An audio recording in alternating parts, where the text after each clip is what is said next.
Hello बच्चों, कैसे हो। आज मैं आपके लिए लेकर के आया हूँ फोटोसिंथेसिस का जो लाइट रिएक्शन वाला पार्ट होता है, ठीक है ना। तो उसमें एक कंसेप्ट होता है कीमो ऑस्मोटिक हाइपोथेसिस। तो इस कीमो ऑस्मोटिक हाइपोथेसिस पे आज हम लोग डिस्कशन करेंगे और अपने डाउट्स को रिमूव करेंगे, ठीक है।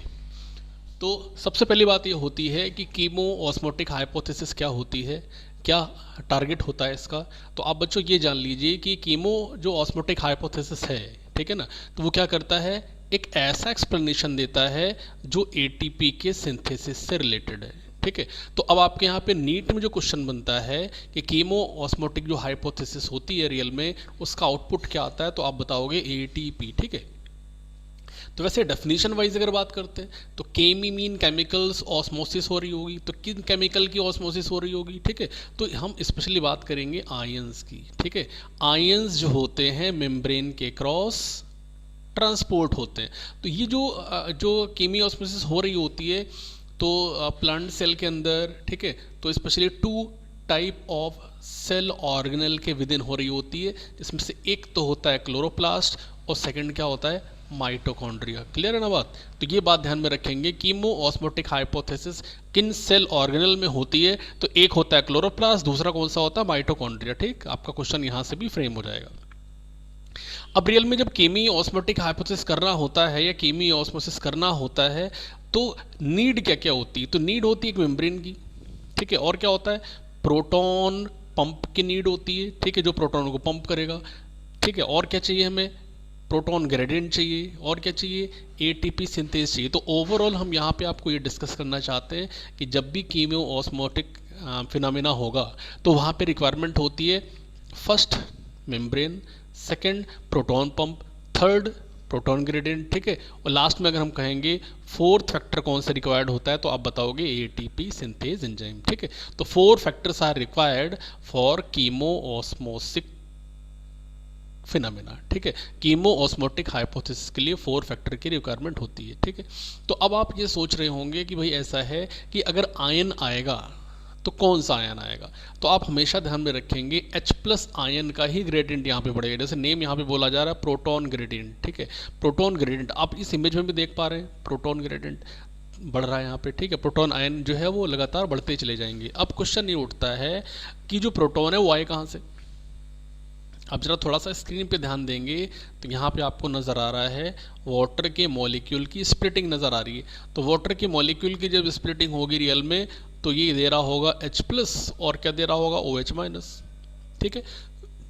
तो आपको ये ध्यान में रखना है कि ये जो थाइलेक्वाइड दिख रहा है क्लोरोप्लास्ट का थाइलेक्वाइड, तो थाइलेक्वाइड पे ये सिस्टम लगे हुए हैं, PS सेकेंड लगा हुआ है, ठीक है, PS फर्स्ट लगा हुआ है, बीच में क्या लगा हुआ है, ऐसे प्रोटीन ट्रांसपोर्टर जो रियल में इलेक्ट्रॉन ट्रांसपोर्ट में इन्वॉल्व होंगे, ठीक है ना। बात समझ में आ रही है। तो वैसे भी आपको मालूम है कि PS सेकेंड पे क्या होता है, ऑक्सीजन इवोल्यूटिंग कॉम्प्लेक्स होता है। तो ऑक्सीजन इवोल्यूटिंग कॉम्प्लेक्स कैसे हेल्प करेगा, वाटर की फोटोलिसिस करवाएगा, ठीक है। वाटर की जब फोटोलिसिस होगी तो प्रोटॉन तो भाई रिलीज हो ही जाएंगे और उसके बाद फिर इस थाइलेक्वाइड के ल्यूमेन में आकर के कलेक्ट हो जाते हैं। तो कई बच्चों को ये नहीं मालूम होता कि ल्यूमेन आखिर क्या होता है। तो हम आपको बता दें कि भाई ल्यूमेन जो आपको नज़र आ रहा है वो कहाँ से नज़र आ रहा है, कहाँ से नज़र आ रहा है ल्यूमेन, ठीक है।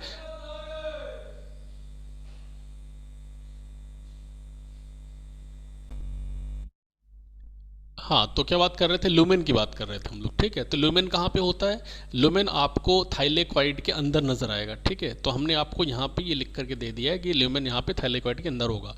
तो लुमेन में ही प्रोटॉन के जो आयंस होते हैं या कहते हैं प्रोटॉन जो होते हैं वो इंक्रीज होते रहते हैं वाटर की फोटोलिसिस पे, ठीक। अब होता क्या है कि इन प्रोटॉन को बाहर मूव कराया जाता है। तो मूव कैसे होगा भाई, तो उसके लिए क्या होता है हम आपको बताएंगे।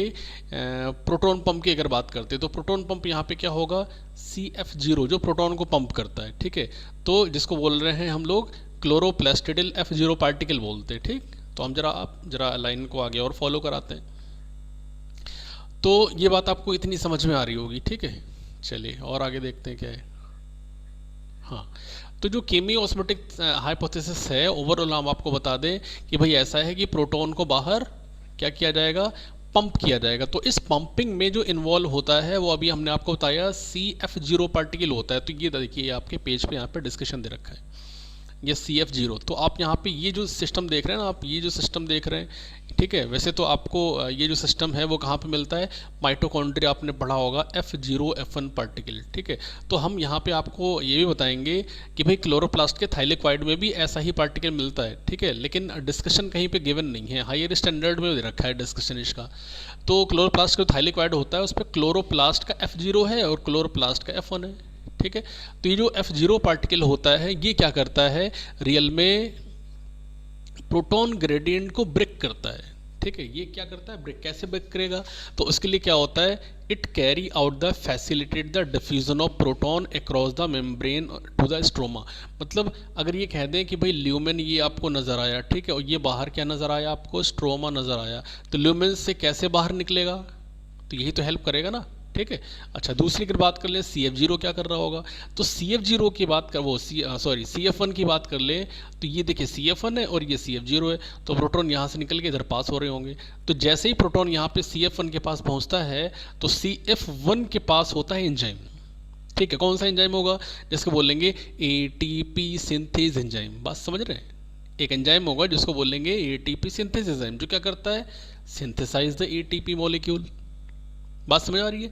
तो इस तरीके से क्या होता है, ओवरऑल यहाँ पे आपका ATP जो फॉर्मेशन है वो हो जाता है। तो हम कह सकते हैं कि क्लोरोप्लास्ट के अंदर क्या हो गया, क्या हो गया, ATP के मॉलिक्यूल्स बन गए केमी ऑस्मोटिक थ्योरी के रिगार्डिंग।